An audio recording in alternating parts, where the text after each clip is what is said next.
부자의 관점. 빛나는 삶을 위해 부자가 세상을 보는 1% 차이. 사이토 히토리지움. 프롤로그. 인의. 단 한 번의 인생을 세상 사람들의 눈치를 보며 하고 싶은 것도 하지 못한 채 죽어가는 육체의 아쉬움. 어차피 태어난 목숨이라면 꽃 한 송이 피우고 지는 벚꽃의 당당함. 비록 지더라도 이듬해에 아름답게 만개하는 꽃의 강인한 생명력. 꽃 한 송이로 족하겠느냐. 100만 송이라도 피우고 또 피우고 피우리라.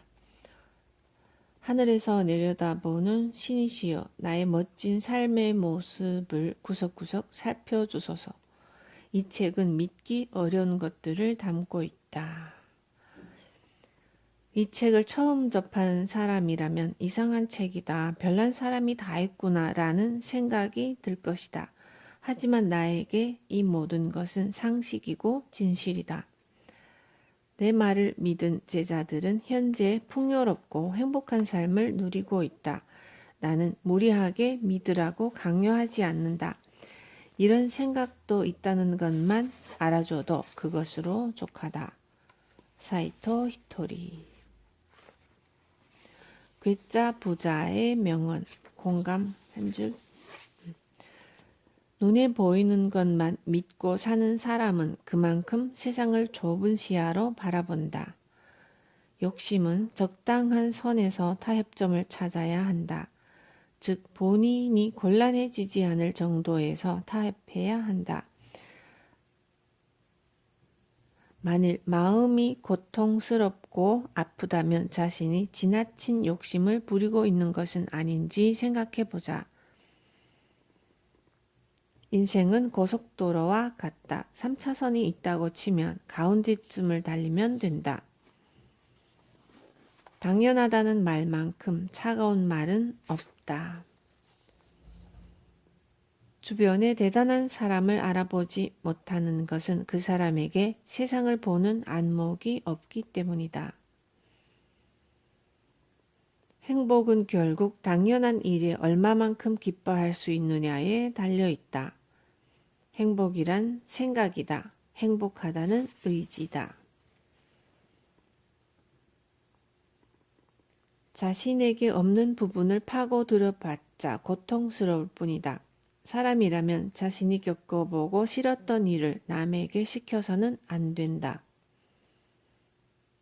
행복의 길은 뒤를 돌아보면 생긴다. 즉 행복의 길이 먼저 있는 것이 아니다.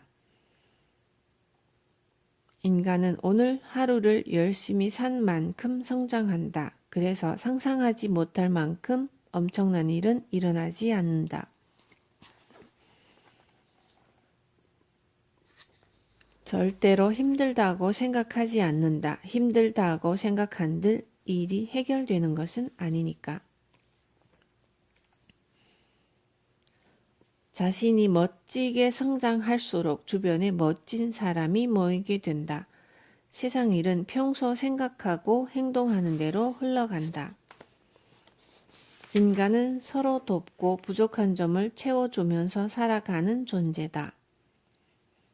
어떤 상황에서든 자신에게 유리하거나 잘하는 분야에 승부를 걸어야 한다. 행복은 길가에 핀 민들레도 100만 송이의 장미꽃도 똑같이 아름답다고 느끼는 감성이다. 오늘도 행복하고 내일도 모레도 행복할 것이다. 사고방식이 올바르고 음식이 올바르면 사람은 자연히 건강해진다. 신은 건전한 욕망마저 버리라고 하지 않는다. 서툴고 부족한 점이 있으면 자신의 미숙함을 알고 남을 배려하게 된다. 열등감을 극복하면 값진 보석이 된다. 생각을 바꾸기 위해서는 겉모습도 바꿔야 한다. 아집을 개성이라고 생각하는 사람이 있는데 이는 착각이다. 행복해지고 싶다면 행복하다고 생각하고 행복하게 보여야 한다. 마음이 움직이는 것은 지극히 자연스러운 일이다. 먼저 자신이 바뀌어야 비로소 상대방도 바뀐다. 일이 잘 풀리지 않을 때는 방법을 바꿔보라. 걱정하기보다는 믿는 것이 중요하다. 사랑이란 자상함과 배려심이다. 사람은 혼자서 행복해질 수 없다.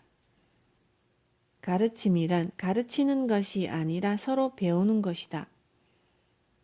이 세상에는 균형의 법칙이 존재하기 때문에 어느 한쪽만 이득을 보는 일은 없다. 이 세상은 아는 사람이 이끌고 모르는 사람은 그 뒤를 따라가면 된다. 좋아하는 사람이 있다면 그 사람의 행복을 생각해보라. 당신이 상대방을 싫어하면 상대방도 당신을 싫어한다. 여자에게 예쁘게 가꾸고 꾸미는 것은 일이다. 이 세상에 약한 여자는 없다. 약한 척을 하고 있을 뿐이지. 결혼은 어차피 누군가와 수행을 해야 한다면 당신과 하고 싶다는 마음으로 하는 것이다. 문제가 생겼을 때에 그 중에서 제일 하고 싶지 않은 것이 바로 해결책이다. 실패는 실패가 아니라 잘못된 방법을 알게 되는 기회다. 그러므로 곧바로 다른 방법을 찾아 다시 도전하면 된다. 장사할 때에 가장 힘든 시기는 집세를 낼 수 있고 삼시세끼를 먹고 살 수 있게 될 때까지이다. 그 정도의 남편이라서 그 정도의 아내를 맞은 것이고 아내가 그 정도라서 남편도 그 정도인 것이다. 남자는 바람 피우는 습성을 버리면 끝이다. 여자는 예쁘게 꾸미는 습성을 버리면 끝이다. 이 세상에는 필요 이상으로 사람들에게 겁을 주려는 무리가 있다. 아무리 악한 사람이라도 내면에 연꽃과 같은 진화, 즉 맑고 깨끗한 영혼이 있다. 신은 사람들을 안정시키고 악마는 당황하게 만든다. 그러므로 남을 당황케 하는 사람이 있다면 악마라고 생각하면 된다. 시대를 읽으려고 노력해보자. 시대를 읽을 수 있다면 반드시 성공할 수 있다. 시대가 바뀔 때는 그때까지 권력을 쥐었던 사람의 반대편에 있던 사람이 주목을 받게 된다. 경제란 무엇인가? 스스로 일하고 밥을 먹을 수 있는 것이다. 전쟁의 시대는 힘이 세고 강하면 이겼지만 경제의 시대는 이득을 주면 이긴다.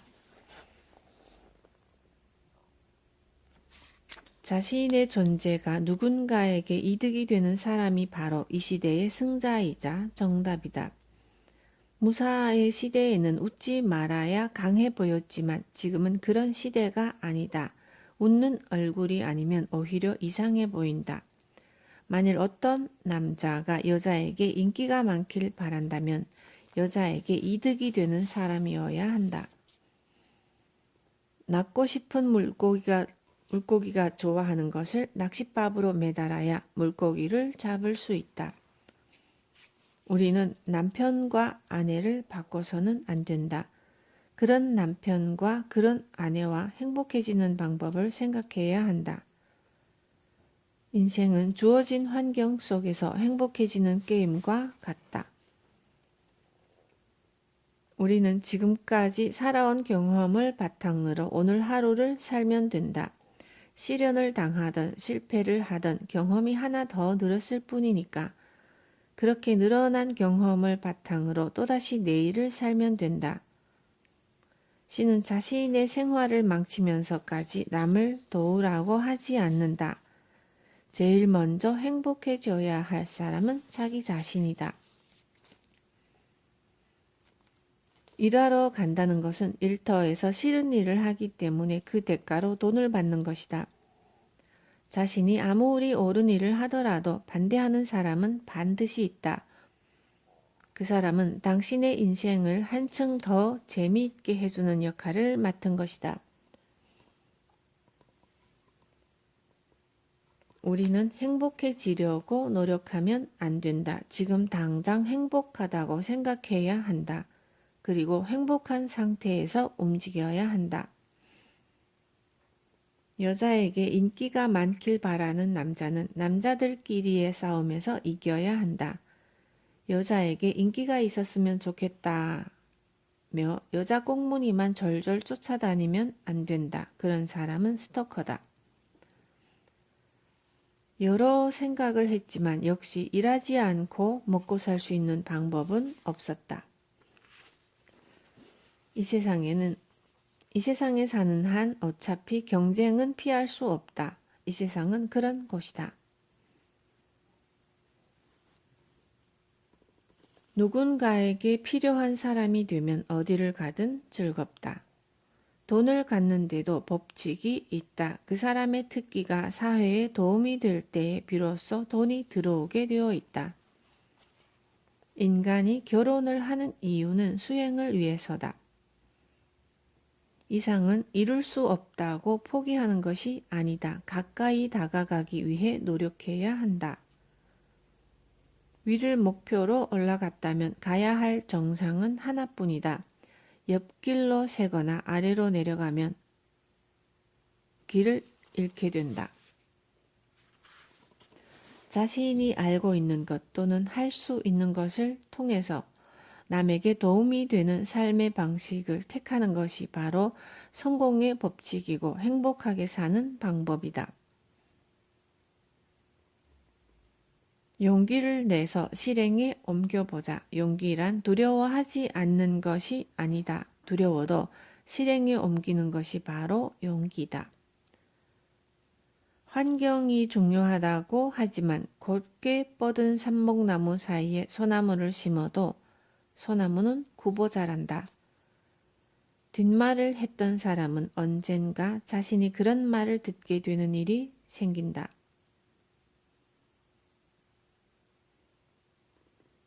나쁜 경험은 가능한 한 꿈속에서 하는 것이 낫다. 꿈을 꾼다는 것은 신이 지켜준다는 뜻이다.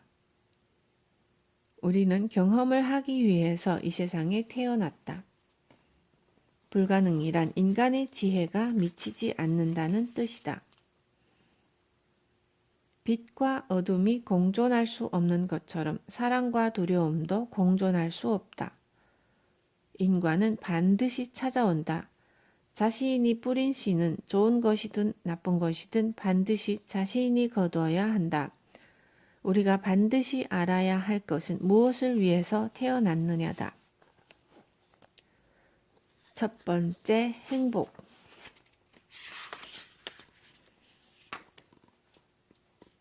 행복의 원리를 찾는 여행의 시작.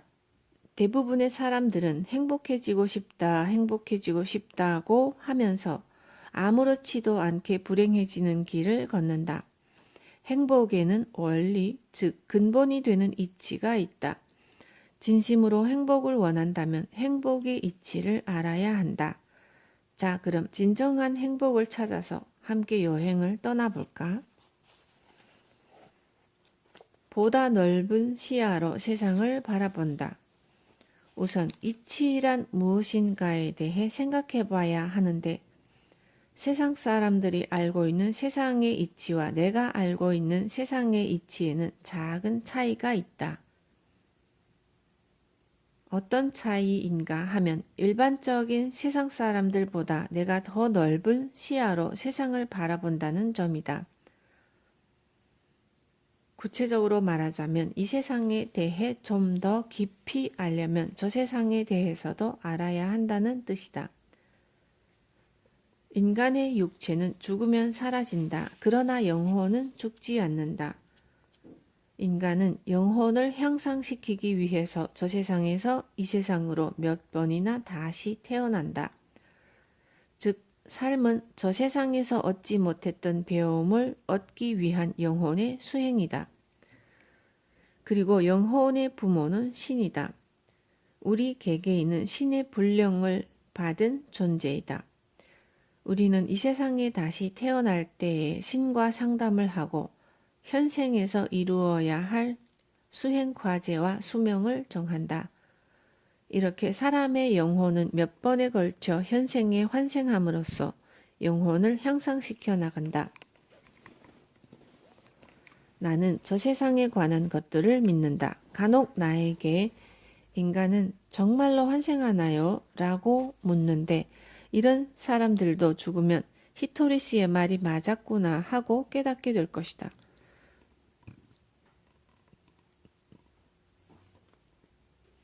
또한 개 중에는 과학적으로 증명해봐라. 눈에 보이지 않는 것을 어떻게 믿습니까? 라고 말하는 사람도 있는데 이런 사람들은 그것으로 족하다. 무엇을 믿느냐는 그 사람의 자유니까. 단 눈에 보이는 것만 믿고 사는 사람은 그만큼 세상을 좁은 시야로 바라본다는 것을 이야기하고 싶다. 공기는 눈에 보이지 않는다. 하지만 공기가 있기에 우리는 숨을 쉴 수 있다. 바람도 눈에 보이지 않는다. 하지만 바람이 불면 나뭇가지가 흔들리고 우리는 그것을 눈으로 볼 수 있다. 또한 바람이 머리카락이나 몸을 스치고 지나가면 감각으로 느낄 수 있다. 당신이 누군가를 사랑하는 마음이나 누군가가 당신을 소중히 여기는 마음은 눈에 보이지 않는다. 하지만 이런 것들까지 눈에 보이지 않는다고 해서 믿지 못한다면 인생은 무미건조해질 것이다. 이보다 신은 존재한다. 신은 극복할 수 있는 시련만 준다. 사람은 환생한다고 믿어보자. 그러면 세상을 바라보는 시야가 넓어지고 다양한 것들이 눈에 들어오게 될 것이다. 중졸학력에 돈도 없었던 내가 부자가 될 수 있었던 것도 신을 믿고 신이 기뻐하는 일을 했기 때문이다. 나는 신이 싫어하는 일은 절대로 하지 않았다. 욕심을 다스리는 방법. 신이 창조한 것 중에 쓸모없는 것은 하나도 없다. 이를 믿고 주변을 바라보기 시작하면 다양한 것들을 깨닫게 된다. 가령 인간의 욕심도 신이 준 것이다. 그래서 욕심을 부리는 일은 결코 나쁜 일이 아니다.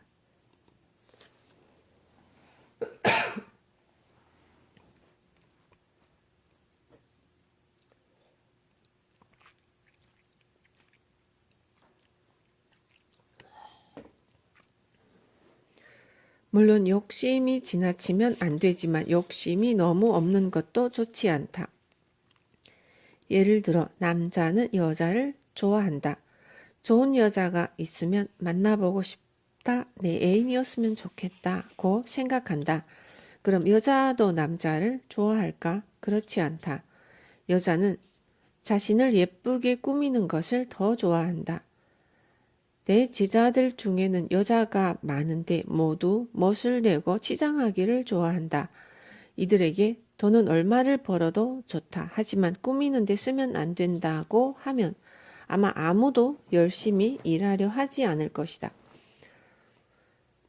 번 돈의 일부를 치장하는 데 쓰는 것은 나쁜 일이 아니다. 오히려 좋은 일이다. 예쁘게 꾸밀 수 있기에 힘든 일도 힘든 줄 모르고 열심히 일하게 된다. 하지만 자신의 월급으로 감당할 수 없는 비싼 옷을 사는 것은 곤란하다. 남자의 경우도 마찬가지다.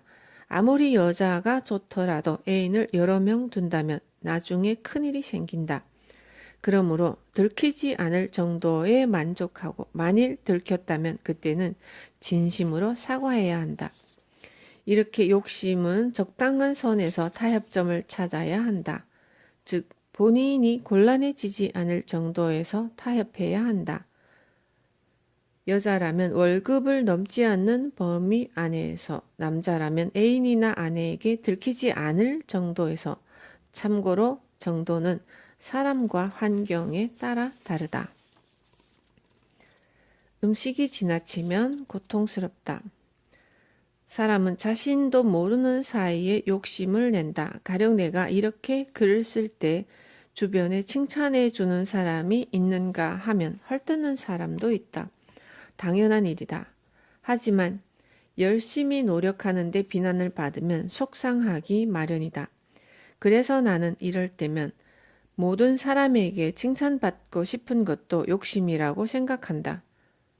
내가 책에 쓰거나 사람들 앞에서 강연하는 내용은 대개 인간의 습성에 관한 것이다.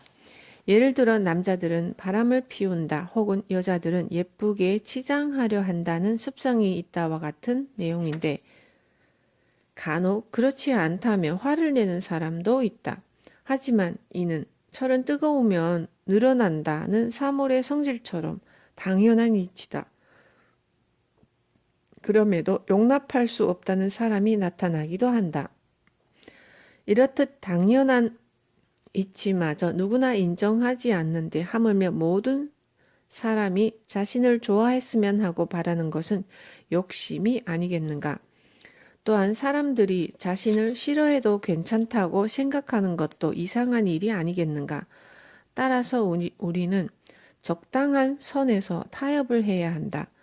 만일 마음이 고통스럽고 아프다면 자신이 지나친 욕심을 부리고 있는 것은 아닌지 생각해 보자.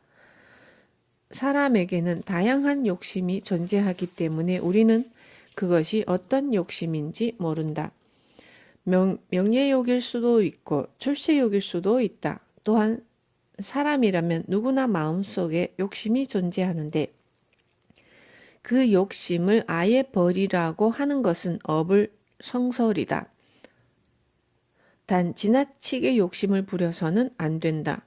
정도가 지나치면 우울증을 비롯한 정신병이 나타날 수 있다. 이럴 때는 마음의 균형이 깨지지 않도록 타협점을 찾는 것이 중요하다. 그리고 타인을 의식하지 않는 것도 타인을 지나치게 의식하는 것도 좋지 않다. 자신의 일에 너무 신경을 곤두세우는 것도 아예 신경을 쓰지 않는 것도 좋지 않다. 그래서 인간 관계에서 즉 자신과 주변 사람들 사이에서도 타협점을 찾아야 한다. 나는 이따금 마음이 아플 때가 있다. 그럴 때는 마음의 균형이 깨졌구나 하고 생각하고 그 균형을 깨뜨린 원인이 어떤 욕심인지 생각해 본다. 그러면 나한테 이런 욕심이 있었구나 하는 깨달음을 얻게 되면서 마음이 편안해진다. 세상 사람들이 말하는 것과 다른 것을 아내가 남편에게 바라거나 남편이 아내에게 바랄 수 있는데 이 역시 욕심일지 모른다. 욕심은 사람에 따라 제각각이며 지나칠수록 고통스러워진다. 그러므로 마음이 아프고 고통스러울 때는 자신이 무엇에 관한 욕심을 부리고 있는지 잘 생각해 봐야 한다.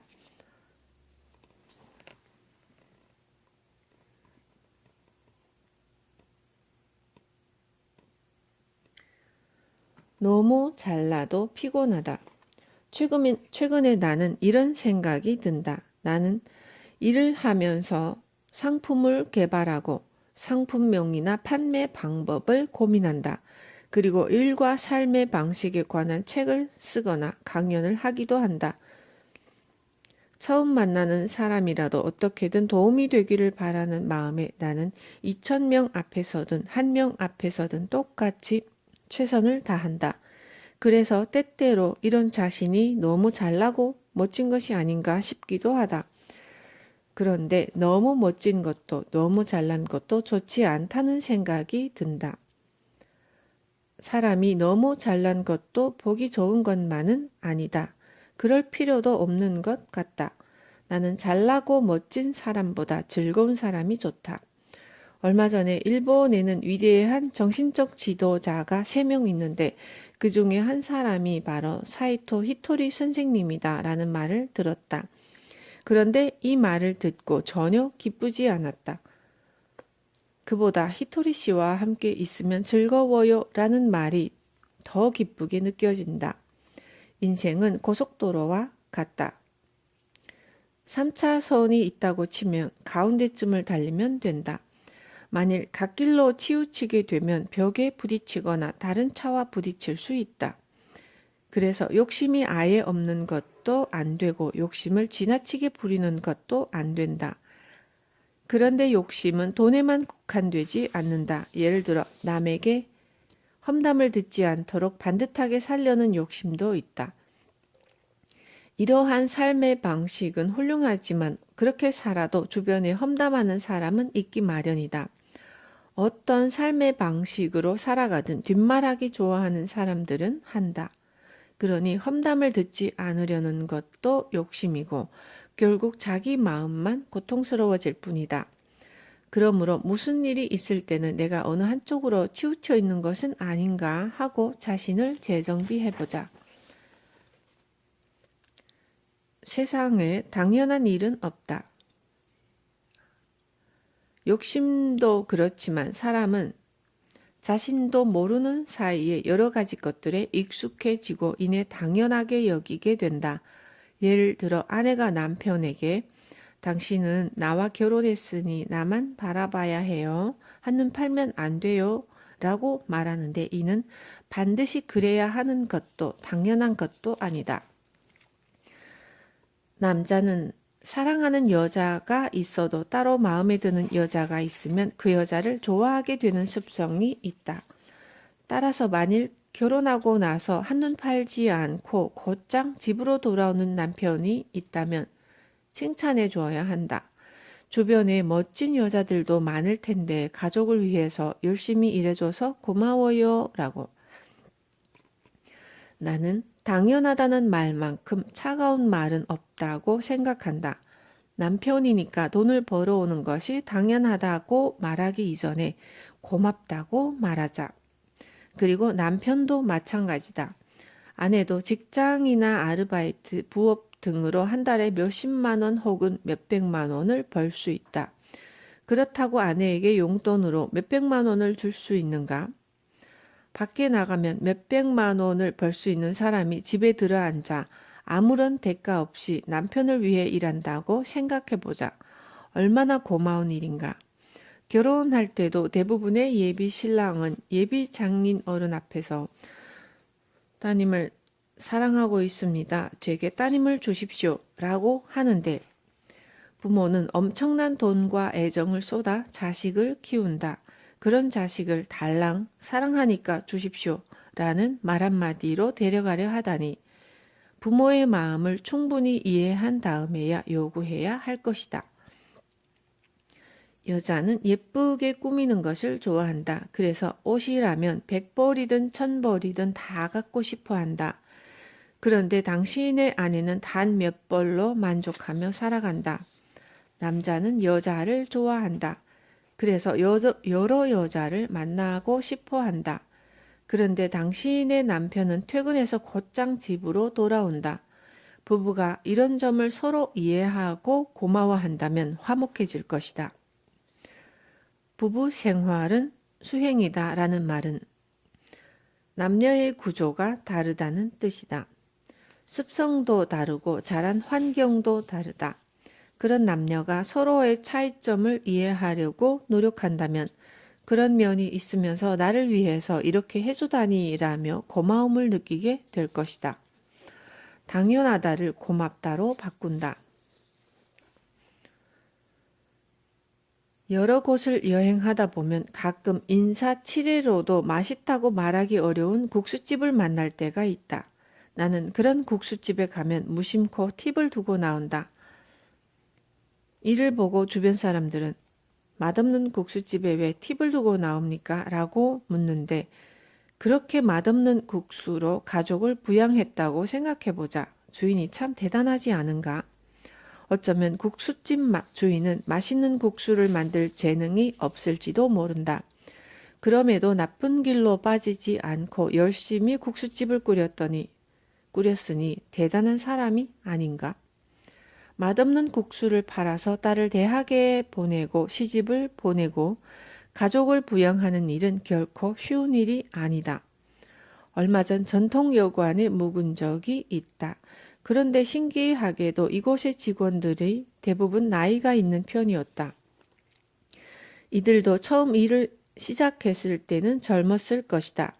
사실 나이 든 직원을 해고하지 않고 오랫동안 함께 여관을 운영한다는 것은 쉬운 일이 아니다. 보통은 나이 든 사람보다 젊은 사람을 선호하기 마련이니 벌써 오래전에 직원을 교체했을 법도 한데 함께 나이를 먹으며 여관을 꾸리다니 대단한 일이 아닐 수 없다. 절로 감탄사가 나온다. 이렇게 생각하면 나는 또 얼마 정도의 팁을 두고 나오게 된다.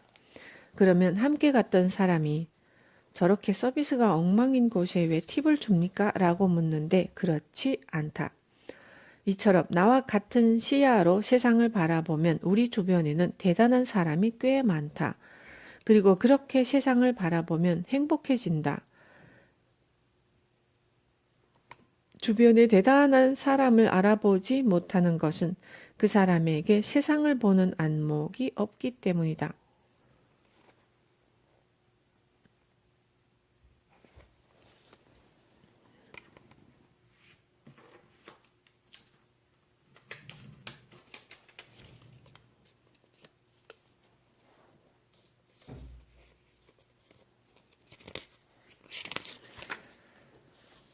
옛날 사람들은 별반 지식이 없었어도 불평 한마디 없이 여러 자식을 열심히 키웠고 요즘 사람들은 할 수 없는 일까지 해냈다. 그런데 요즘 사람들은 머리에 든 지식도 많으면서 옛날 사람들보다 할 수 없는 일이 더 많다. 뭐든지 당연하다고 여기기 때문이다. 중요한 것은 이 세상에 당연한 일은 없다는 사실이다.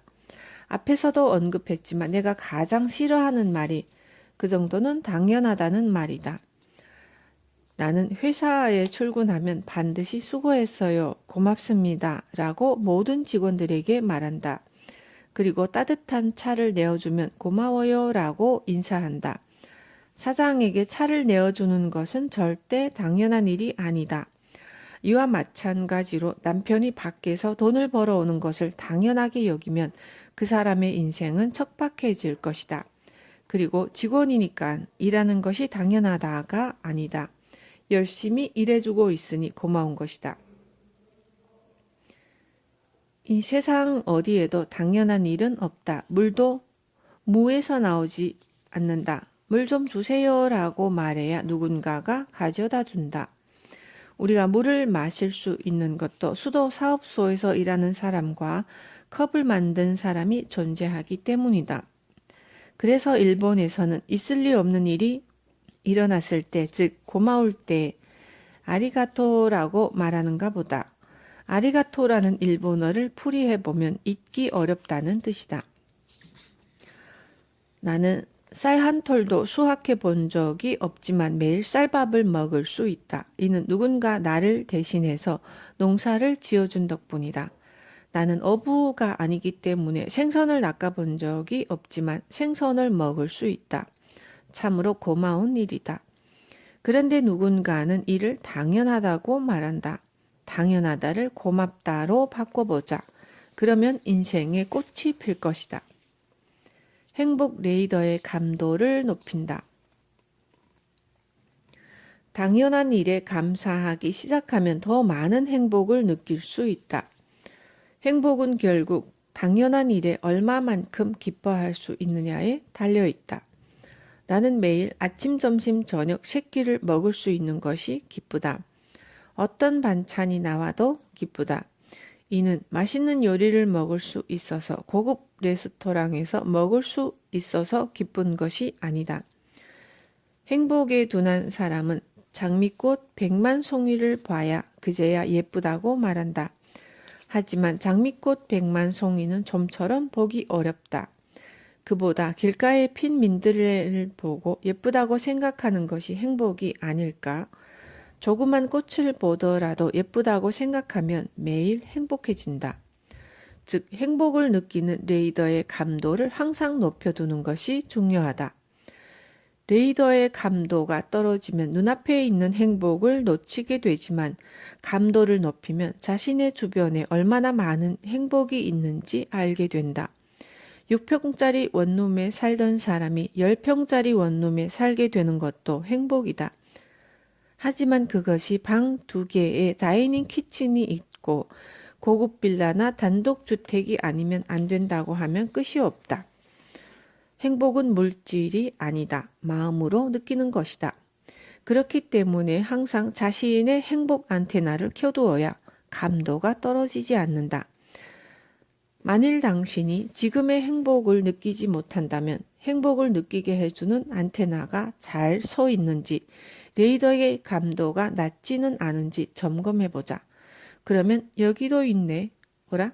여기도 또 있네 라며 눈앞의 행복을 금세 알아차리게 될 것이다.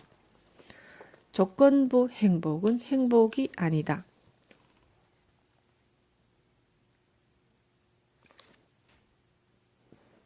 사람은 반드시 행복해질 수 있다.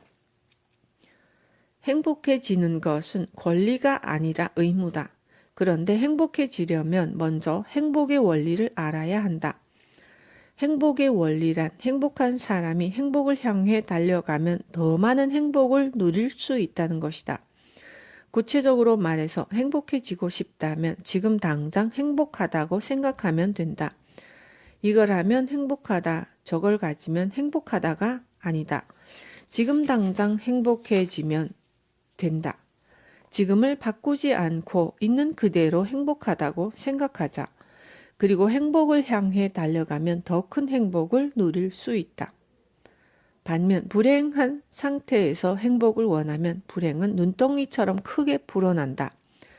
그러므로 한국에서 태어나서 행복하다. 아침에 눈을 뜰 수 있어서 행복하다며 행복한 상태로 일터에 나가자. 뭔가 좋은 일이 없으려나 하는 마음으로 출근해서는 안 된다. 나는 어디를 가든 행복하다. 왜냐하면 나 자신이 행복하기 때문이다. 그래서 어떤 곳이든 내가 있는 곳은 행복이 넘친다. 어디를 가든 누구를 만나든 무엇을 먹든 행복하다. 이는 태양의 빛과 같은 원리다. 태양이 비추는 곳이 밝은 것처럼 내가 있는 곳은 환하게 밝아진다. 이렇게 나 자신이 먼저 밝아지고 행복해지면 자연스럽게 주변도 그렇게 된다. 조건부 행복은 행복이 아니다. 히토리 씨를 만나서 행복해요 라고 말해도 괜찮지만 만나지 못해도 행복해야 한다. 행복은 자신이 느끼는 것이다. 어디를 가든 피곤하다고 말하면 피곤해지고 행복하다고 말하면 행복해진다. 그것이 바로 행복이다. 행복한 사람은 행복한 상태로 행복을 향해 움직이기 때문에 행복이 점점 커져서 눈덩이처럼 불어난다. 하지만 불행한 사람은 행복해지려고 움직여봤자 소용없다. 행복해지려고 움직이는 것 자체가 현재 불행하다는 증거니까. 행복이란 생각이다. 행복하다는 의지이다. 흔히 행복을 어딘가에서 굴러오거나 소유할 수 있는 것이라고 생각하는데 그렇지 않다. 행복은 본인이 행복하다고 생각하면 얻을 수 있다. 요컨대 행복은 믿음이다. 그래서 나처럼 행복한 놈은 없다고 생각하면 그 사람은 행복한 것이다. 내 제자들은 히토리 선생님보다 제가 더 행복해요 라고 말한다. 어쩌면 각자의 착각일지도 모르지만 제자들은 정말로 그렇게 믿고 있다. 우리 집은 어머니가 무척 바빠서 누나와 나를 잘 보살펴주지 못했다. 누나는 엄마는 일만 하고 우리한테는 관심도 없어. 그러니 나는 불행해 라고 투덜댔다. 하지만 나는 오히려 편하고 좋았다. 보통 이런 경우의 부모는 자식을 돌봐주지 못한다는 미안한 마음에 용돈을 듬뿍 주기도 한다. 그러면 자식은 잔소리를 듣지 않아도 되고 남들보다 용돈을 2배나 받을 수 있으니 얼마나 좋은 일인가. 반면 내 누나처럼 돈으로 어떻게 해보려고만 하고 자식에게 전혀 관심이 없어 라고 생각하면 불행할 수밖에 없다. 자신에게 일어난 일은 모두 행복이다. 자신에게 일어난 일을 불행이라고 생각해서는 안 된다. 나는 전쟁이 끝나고 3년째 되던 해인 1948년에 태어났다. 그래서 한창 클 나이에 끼니를 걱정해야 하는 어려움은 없었다. 다만 입을 옷이 없어서 구멍난 옷을 입고 다녔다. 그래서 친구들과 숨바꼭질 놀이를 하다가 옷이 찢어져도 원래 구멍이 나 있던 옷이라 꾸중을 듣는 일이 없었다. 내 부모님은 전쟁을 경험한 세대여서 살아서 밥을 먹을 수 있는 것만으로 행복하다고 했다. 그래서 공부해라, 제발 공부 좀 해라 라는 잔소리를 하지 않았다. 덕분에 나는 마음껏 뛰어놀 수 있었다. 숙제를 한 적이 단 한 번도 없었지만 혼나지 않았다. 나보다 늦게 태어난 세대는 학력 사회라고 해서 공부하라는 잔소리를 들으며 자랐을 것이다. 하지만 나는 누구에게도 공부해라 라는 잔소리를 듣지 않았고 밥도 배불리 먹으면서 놀고 싶으면 언제든지 마음껏 뛰어놀 수 있었다. 또한 내가 16, 17살이 됐을 때 일본에서 아이비룩이 유행하면서 벤 혹은 젠이라는 브랜드 옷이 나오기 시작했다. 그 전까지만 해도 세련된 옷이 별로 없었는데 내가 이성의 눈을 뜰 무렵 세상이 그의 부흥이라도 하듯이 브랜드 옷이 유행하기 시작했다.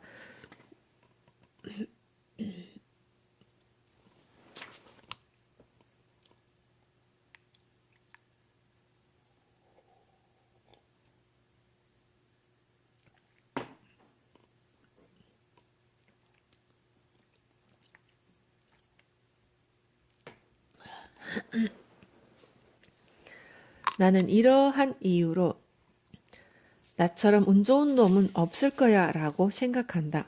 물론 나와 같은 시대에 태어났어도 그렇게 생각하지 않는 사람도 있을 것이다. 하지만 이 세상은 무슨 일이 있어도 나는 행복하다고 생각하기 위해 수행하는 곳이다. 그래서 나는 나에게 일어난 모든 일은 행복이라고 생각한다. 불행한 사람은 불행의 이유를 옷이 없다, 학력이 낮다 등 자신의 단점에서 찾는다.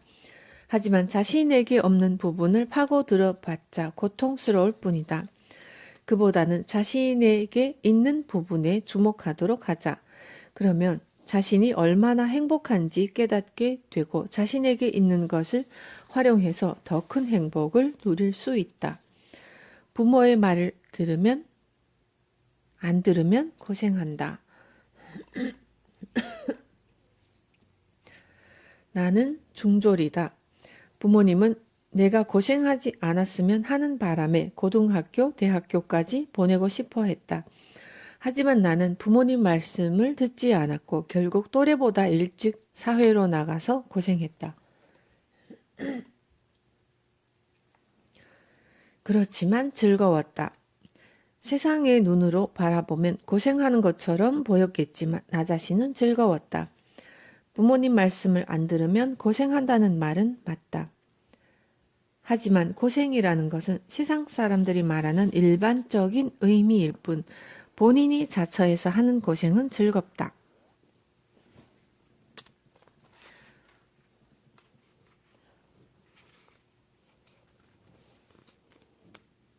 나는 지금까지 살면서 그렇게 했으면 좋았을 텐데 라고 후회한 적이 단 한 번도 없다. 항상 내가 하고 싶은 일을 했는데 후회할 일이 있겠는가? 언제나 내가 좋아하는 일을 했다. 그래서 무척 힘들기도 했지만 이는 주변 사람들이 봤을 때의 이야기이고 정작 나 자신은 고생이라고 생각하지 않았다.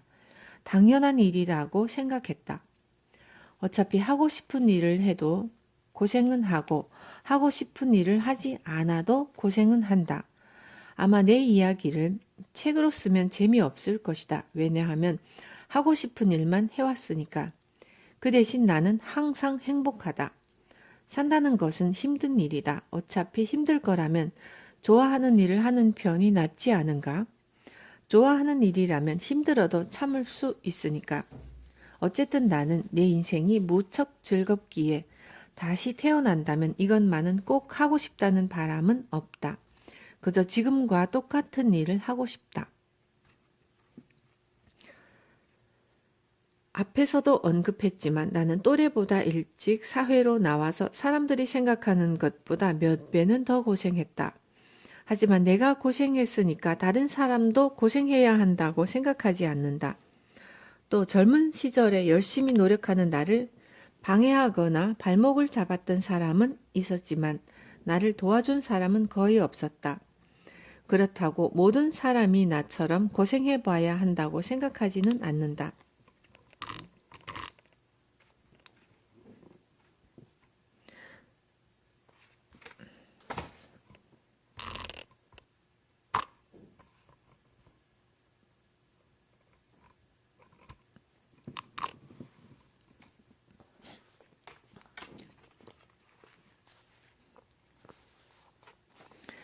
사람이라면 자신이 겪어보고 싫었던 일을 남에게 시켜서는 안 된다.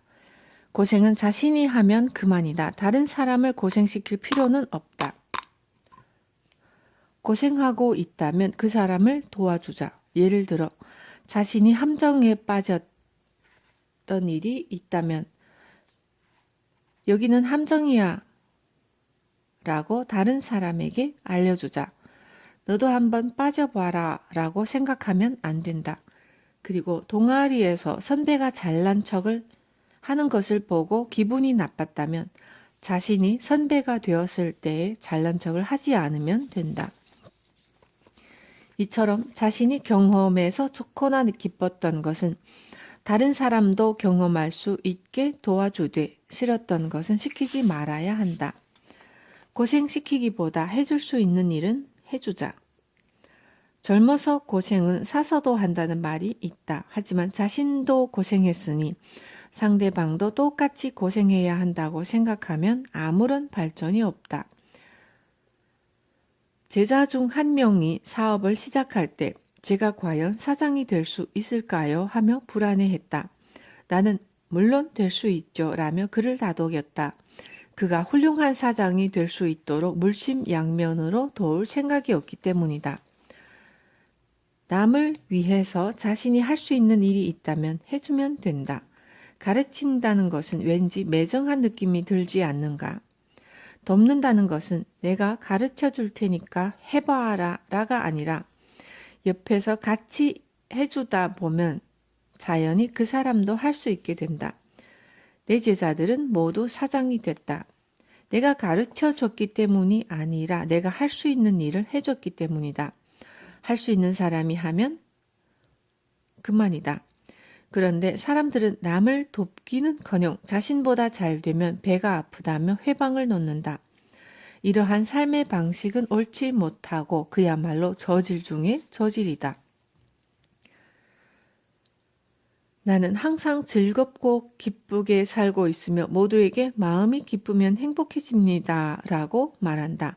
그러면 어디선가 히토리 씨는 돈이 있으니까 행복해질 수 있죠. 라고 말하는 사람이 나타난다. 그런데 나는 돈이 없을 때부터 기쁘고 즐거웠다. 지금까지 항상 행복하게 살아왔고 부자가 된 것도 이러한 마음가짐 덕분이다. 그래서 모두에게 당당히 말할 수 있다. 지금 바로 행복해지라고. 행복의 길은 따로 있는 것이 아니며 행복한 사람이 걸어온 길이 바로 행복의 길이라고. 행복의 길은 뒤를 돌아보면 생긴다. 즉 행복의 길이 먼저 있는 것이 아니라 나는 행복하다라고 말하면서 지금까지 걸어온 길이 바로 행복의 길이 되는 것이다.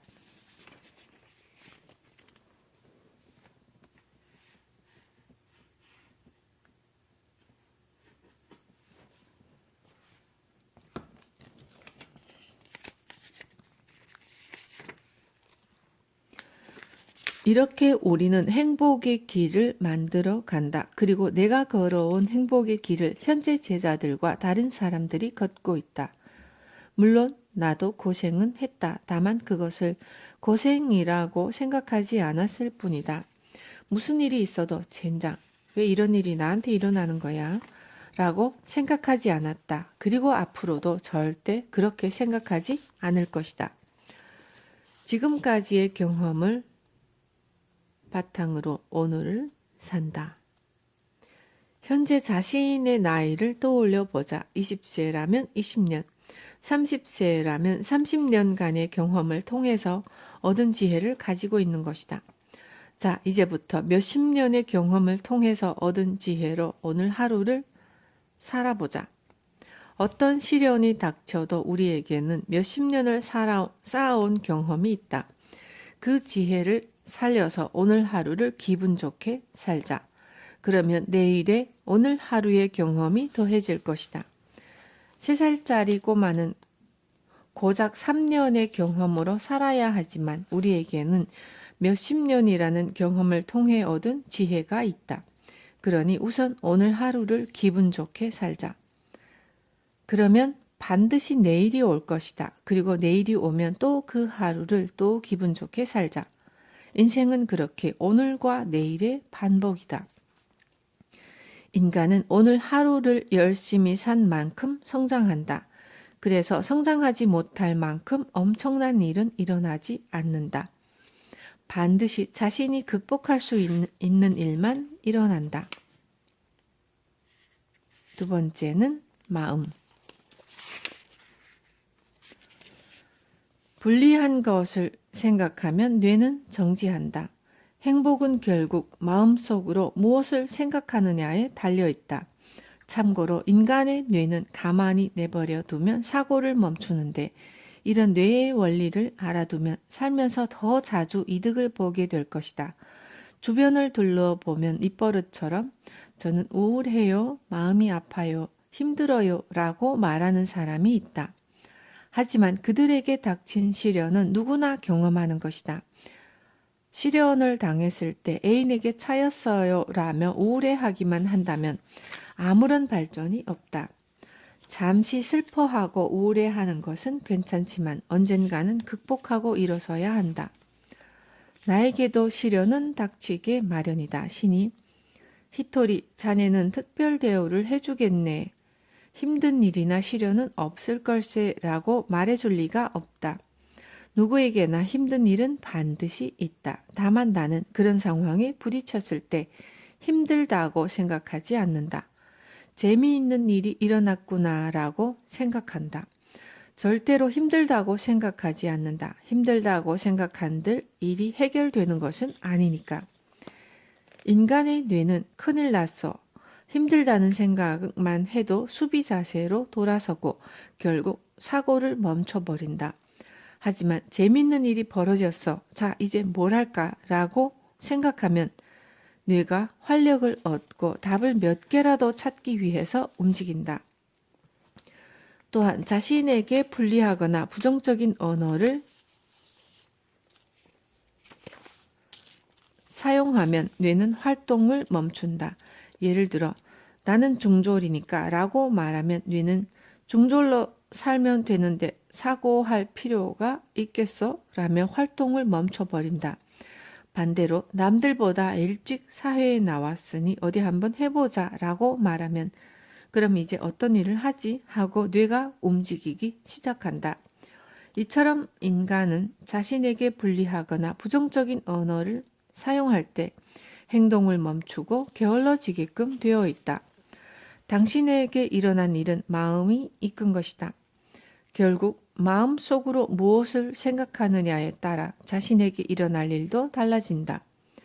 인간은 더 좋은 애인을 찾으려고 할 때 상대방과 균형을 맞추기 위해서 스스로 매력적인 사람이 되려고 노력한다. 그렇게 해서 인간은 성장해 나간다.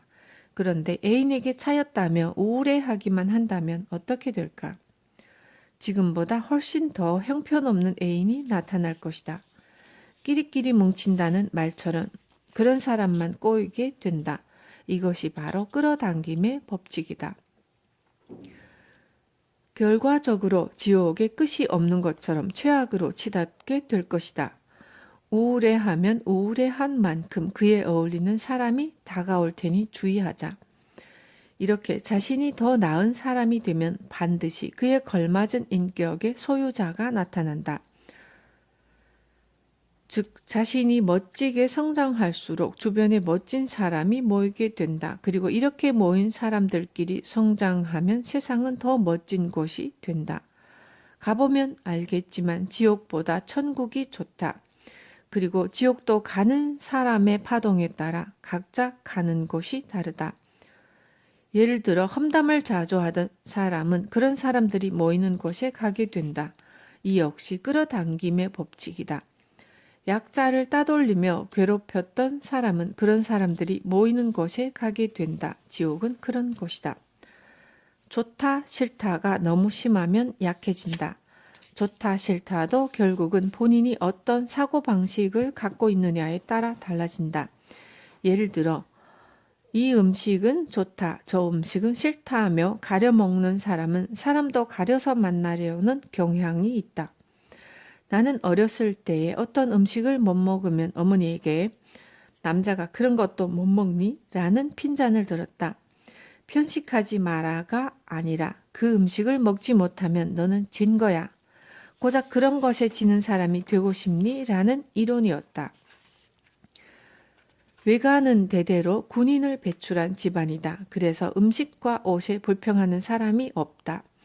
다들 남자라면 어디서든 자고 무엇이든 먹을 수 있어야 한다고 생각한다. 덕분에 나는 뭐든지 가리지 않고 잘 먹고 옷에 대해 불평한 적도 없다. 잠자리도 어디든 가리지 않는다. 설령 싸구려 여관방일지라도 잠만 잘 잔다. 그래서 나는 어디를 가든 행복하다. 어쩌면 행복은 이런 것일지도 모르겠다. 행복해지려면 일단 강해져야 한다. 우리는 강해지기 위해서 밥을 먹는다. 이때 가급적 편식하지 않고 맛있게 먹어야 한다.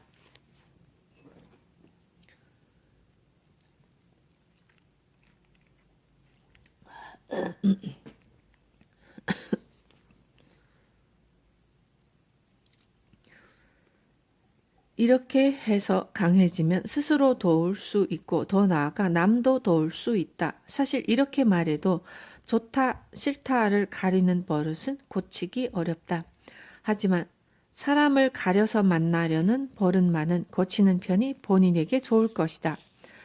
자신은 물론 남까지 도울 수 있는 사람이 될 수 있기 때문이다.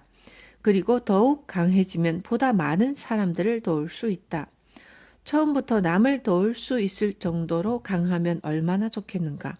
하지만 보통은 그러기 어려우니 시작 단계에서는 다른 사람의 도움을 받아도 괜찮다. 그렇다고 계속 도움만 받으려고 해서는 안 된다. 남에게 도움을 받았으면 그 사람에게 배운 것을 다른 이에게도 가르쳐 주자. 그렇게 하면 남을 돕는 인생을 살 수 있다. 남에게 도움을 받는 인생보다 남을 돕는 인생이 더 즐겁다. 다시 한번 언급하지만 남을 도우려면 강해져야 한다. 그러기 위해서는 몸과 마음을 튼튼하게 하는 음식을 섭취해야 한다. 예를 들어 스테이크나 내장 요리로 영양을 보충하고 채소도 많이 먹어야 한다. 일단 뭐든지 즐겁게 먹으면 몸과 마음은 자연히 건강해질 것이다. 참고로 세상 일은 평소 생각하고 행동하는 대로 흘러간다. 비실비실 약한 사람이 매일 스테이크를 배불리 먹는 모습이 상상이 가는가? 나만 봐도 그렇다. 어려서부터 몸이 약해서 자주 병원에 입원했지만 아픈 환자라고는 생각할 수 없을 정도로 긍정적으로 행동했다. 환자답지 않은 모습 때문에 병이 금세 달아났다. 원래 병이란 신경을 쓰면 쓸수록 더 심해지고 오래간다.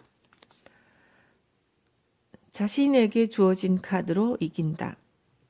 불행한 사람은 내게는 뭐뭐가 없다. 나는 뭐뭐를 할 수 없다며 없는 것에 초점을 맞춘다. 진정으로 행복해지고 싶다면 내게는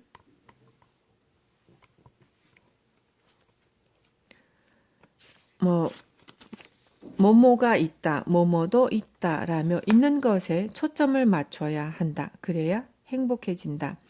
인간에게는 업이라는 것이 있다. 이는 신이 내려준 것인데 우리는 업을 통해 행복해질 수 있다. 가령 카드 게임에서 자신에게 주어진 카드를 보고 하나에서 10까지 불평한다면 절대로 이길 수 없다. 이기고 싶다면 자신에게 주어진 카드로 어떻게 승부를 낼 것인지를 생각해야 한다. 우리 주변에는 장애를 갖고 태어나는 사람들이 있는데 이들 중에는 영혼이 맑고 깨끗한 사람이 많다. 일반 사람들은 생활하는데 얼마나 불편할까라며 걱정하지만 그렇게까지 불편하거나 곤란하지 않다. 또한 주변에 저는 걸음이 느려요 라고 말하는 사람이 있는데 이런 사람일수록 운전 연수를 받아서 포르쉐 같은 스포츠카를 타면 시속 200km라도 달릴 수 있다. 이렇게 우리는 자신이 못하는 것 혹은 자신에게 없는 것에 초점을 맞추지 말고 자신이 잘하는 것을 열심히 하면 된다. 인간은 서로 돕고 부족한 점을 채워주면서 살아가는 존재다. 그렇기에 자신이 못하는 것은 반드시 누군가가 도와주게 되어 있다. 이를 깨닫지 못하고 자신에게 부족한 점을 없애려고 애를 쓰면 인생의 소중한 시간을 낭비하게 될 것이다. 못하는 부분을 해내고 싶으면 자신에게 있는 것과 자신이 잘하는 것을 살려서 남을 도와주면 된다. 좋고 나쁨을 정하는 것은 자신이다. 우리는 신이 창조한 것을 불평해서는 안 된다. 불평하고 싶어도 행복하고 즐겁게 살아야 한다. 가령 날씨도 해가 쨍쨍 나는 맑은 날이 있는가 하면 흐린 날도 있고 비가 내리거나 눈이 오는 날도 있다. 이는 우리가 선택할 수 있는 것이 아니다. 하지만 비가 오는 날이든 바람이 세차게 부는 날이든 좋은 날씨인지 아닌지를 결정하는 것은 자기 자신이다. 즉, 비 오는 날에 옷이 젖으니까 너무 싫어라고 불평할 것인지 때마침 단비가 내리는구나 하고 좋아할 것인지를 결정하는 것은 어디까지나 본인이다. 인간은 어떤 상황에서든 자신에게 유리하거나 잘하는 분야에 승부를 걸어야 한다. 서툴거나 부족한 분야는 어차피 노력해도 중간밖에 가지 못하므로 시간 낭비일 뿐이다. 그보다는 어떻게 하면 현재 주어진 상황에서 행복해질 수 있는지를 고민해야 한다. 지금의 자신을 살펴보면 단점도 많을 것이다. 물론 나에게도 단점은 너무나 많다.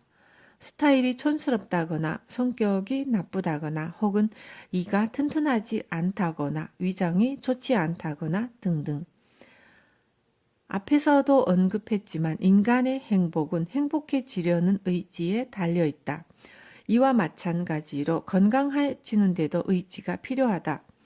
몸이 약한 사람 중에 이걸 먹어보세요. 좋을 거예요. 라고 권해도 그건 못 먹겠어요. 저것도 못 먹겠어요. 라며 거절하는 사람이 있다. 건강해지고 말테야 하는 의지가 무엇보다도 중요한데 이것도 못하겠다, 저것도 안 된다고 말한다면 그 사람은 건강해질 수 없다. 거듭 강조하지만 행복해지려면 지금 당장 행복해야 한다. 행복한 상태로 어떤 일을 하되 행복을 찾아 떠나서는 절대로 안 된다. 불행한 사람은 움직이면 눈덩이처럼 불행이 점점 커진다. 반면 행복한 사람은 행복한 생각을 하기 때문에 행복을 끌어당긴다. 이처럼 어떤 일을 한다고 행복해지는 것이 아니라 행복한 사람이 어떤 일을 하기 때문에 행복한 것이다.